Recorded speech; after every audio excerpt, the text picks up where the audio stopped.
Sugandha recording studio से पूरा mix by Raja Babu.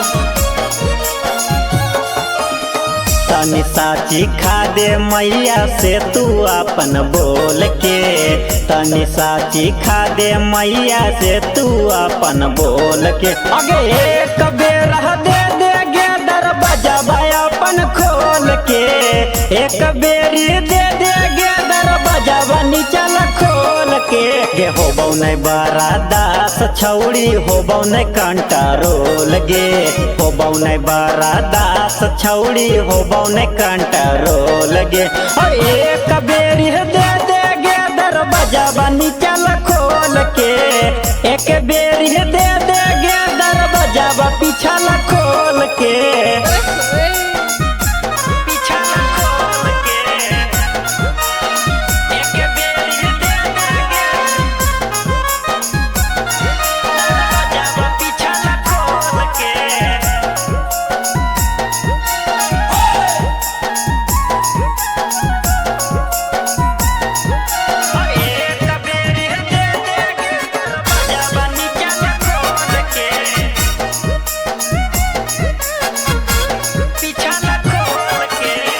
मानो ही तोरा खूबे करो ही प्यार गे, करो ही प्यार गे।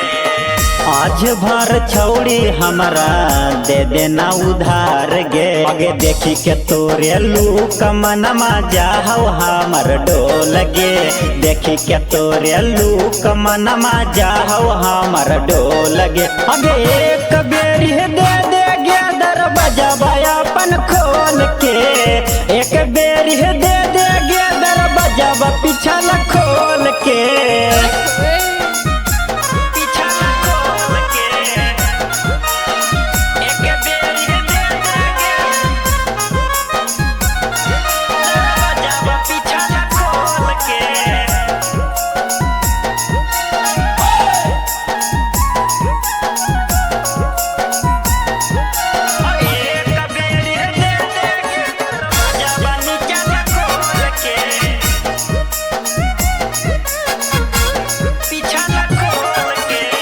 कितना दिन से पड़ल ही छौड़ी तोर पीछा गे, छौड़ी तोर पीछा गे।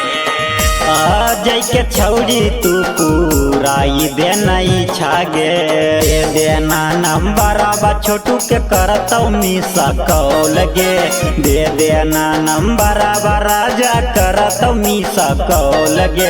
और एक बेरी दे दे गे दरवाजा नीचल खोल के, एक बेरी दे दे गे दरवाजा